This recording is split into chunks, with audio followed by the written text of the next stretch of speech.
न जाओ छोड़ कर कि दिल अभी भरा नहीं અભી ના જાઓ છોડ કર કે દિલ અભી ભરા નહીં. પણ મનસુખભાઈ ને એની દાઢ અને દાંત બધાય છે ને છોડીને વયા ગયા છે. મોઢામાં એક પણ દાઢ નથી. બરાબર મનસુખભાઈ? રાખો જોઈએ ટેકો. મોઢું સાવ બોખું છે અને 2 મહિના ઉપરથી બોખા છે. મારો એમને કોન્ટેક્ટ થયો અને એમના ભત્રીજા વિનોદભાઈ રૈયાણીનું આપણે ઇમ્પ્લાન્ટ કરેલું છે. મનસુખભાઈ રૈયાણીની અત્યારે સ્પેશિયલ રવિવારે બપોરના 2 વાગે સર્જરી ચાલુ કરીએ છીએ.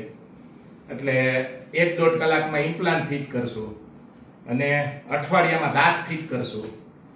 એટલે દાંતે ને દાઢે તમારો સાથ છોડ્યો છે.